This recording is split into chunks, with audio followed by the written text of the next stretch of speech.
Hey everyone, this is Mrs. Saunders here, and I'm going to model the type of thinking and analysis that's going to be expected from you for your rhetorical analysis paper as I look at Brett Kavanaugh's opinion editorial in the Wall Street Journal.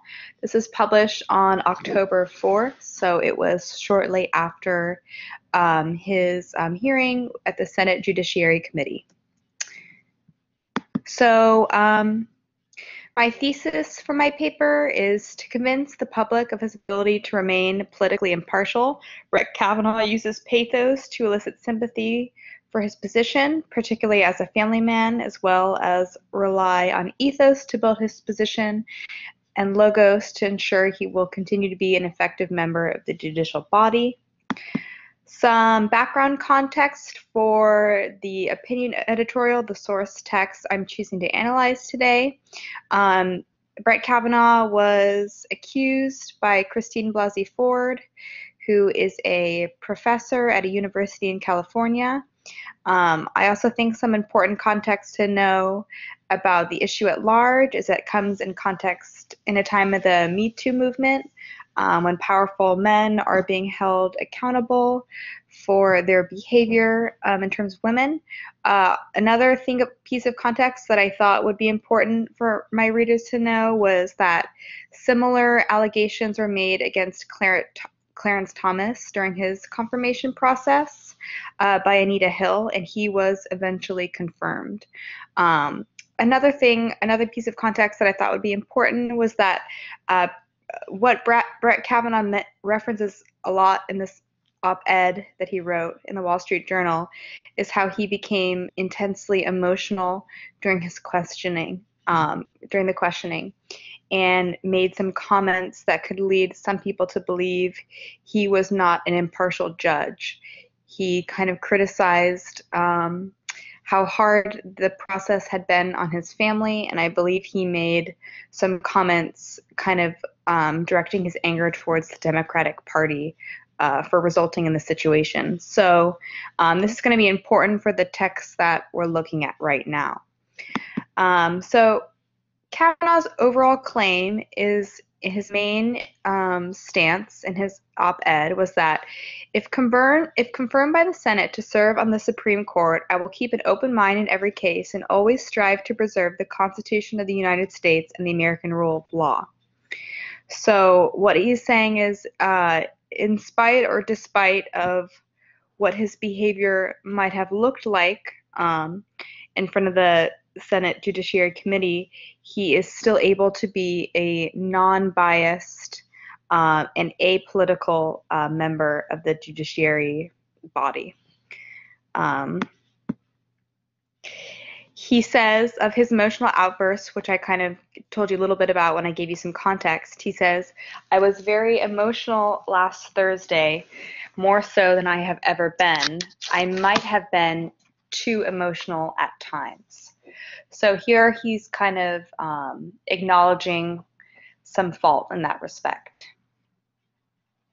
And I think in acknowledging that maybe what he did was a little bit deviated from the standard, he's kind of almost he's building his credibility in terms of if he could admit that he's wrong, then perhaps that he is a judge that we can trust.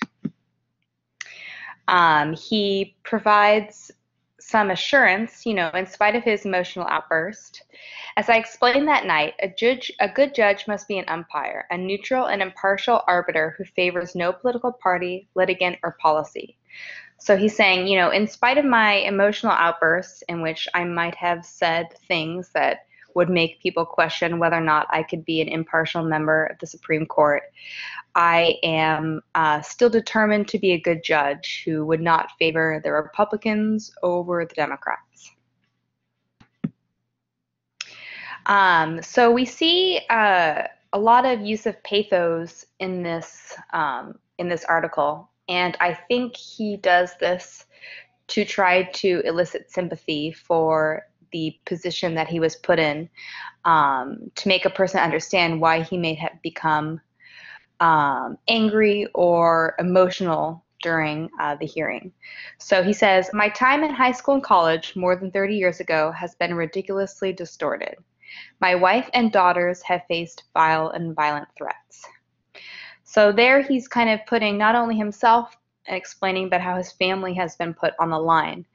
And, an attempt to try to make us feel, as readers, to feel like we feel like that is a sad scenario, and we can sympathize with feeling frustrated if your family is being threatened. "I know that my tone was sharp, and I said a few things that I should not have said," Kavanaugh writes. "I hope everyone can understand that I was there as a son, husband, and dad. I testified with 5 people foremost in my mind: my mom, my dad, my wife, and most of all, my daughters." So here again, he's portraying himself, as a family man, and kind of using his family, specifically his wife and his daughters, to make us feel sympathetic and to convince us that his emotional outburst was perhaps the act of a reasonable man put into an unfortunate circumstance, and a man who could still, at the end of the day, remain impartial and effective as a member of the nation's highest court.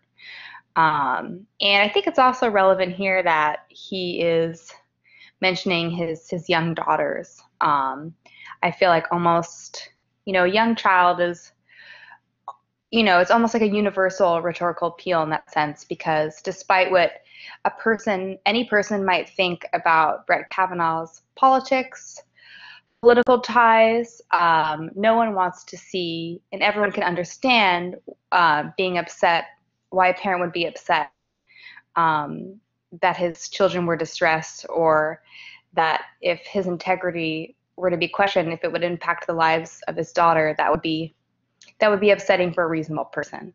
So I think he's using the appeal of pathos to try to persuade us emotionally, and to sympathize and come to understand his behavior. We also see him using logos in this rhetorical, or in his opinion editorial.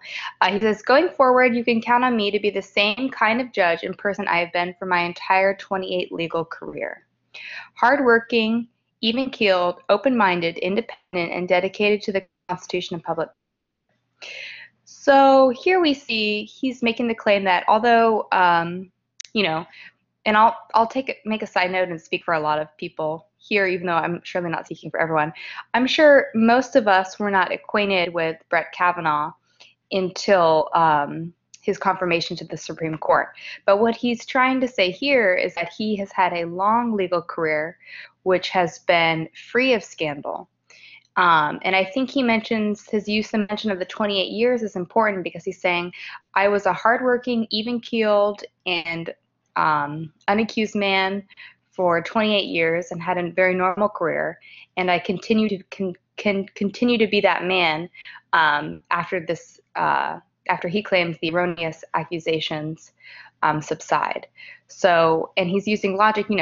I've been the same kind of judge that I have been for 28 years, and I will continue to be that same judge: hardworking, even-keeled, open-minded. And ultimately, he's suggesting that he is able to remain impartial and unbiased as a representative on the Supreme Court. We also see him use ethos. He mentions again, "I talked about my 28 career as a lawyer, almost all of which has been in public service. I talked about my 12 years as a judge on the U.S. Court of Appeals for the District of Columbia Circuit, often called the second most important court in the country, and my 5 years of service in the White House for President George W. Bush." So here he's kind of referencing some of his past to build as readers, a sense of confidence and faith in his ability and his competency. So we see him mention public service, which kind of might suggest that he is a person who does things with good intentions, and he wants his actions to be beneficial for the public. He also mentions the U.S. Court of Appeals for the District of Columbia, which is, he mentions, the most important court in the country. So he's suggesting he is someone who is competent. He also mentions serving with President George W. Bush. So he's showing someone who we think should be credible. It's not only credible for us to read, but would be a adequate member of the Supreme Court. So he says, my long record of advancing and promoting women, including as a judge, a majority of my 48 law clerks have been women, and as a longtime coach of girls' basketball team. So here we see, and I think this this quote is kind of in reference to the allegations that have been made against him, which is that he assaulted someone or attempted to assault someone in high school.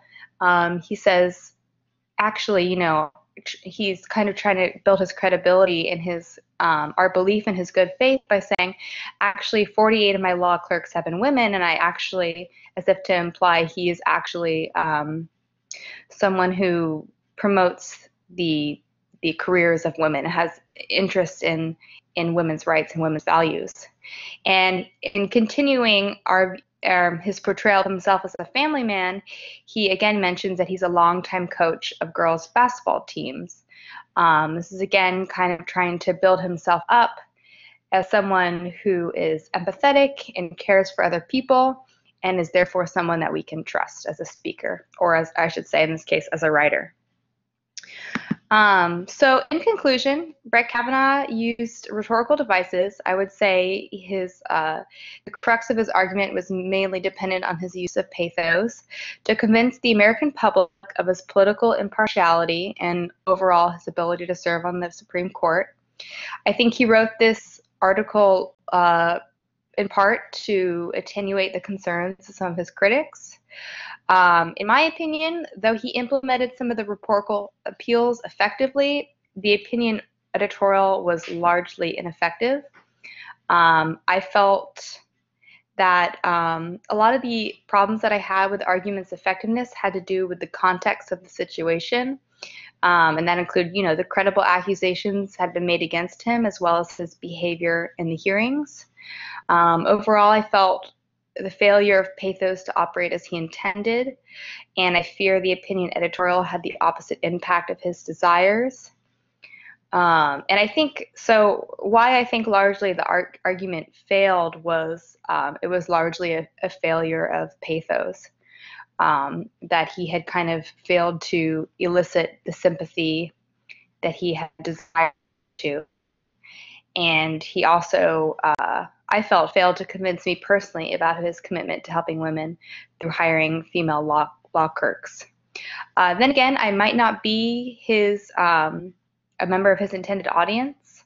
I am admittedly someone who does not follow the happenings of the law very closely. So I think a larger question of who this opinion editorial was truly written for, if it was written for the general public, or if it was written more to convince some of his legal coworkers or colleagues that he was still fit for the position. Anyways, I just wanted to give you folks an idea of the type of thinking that I'll be looking for in this first paper, and just give you an example of what a rhetorical analysis might theoretically sound like. Thank you so much. Have a good rest of your day.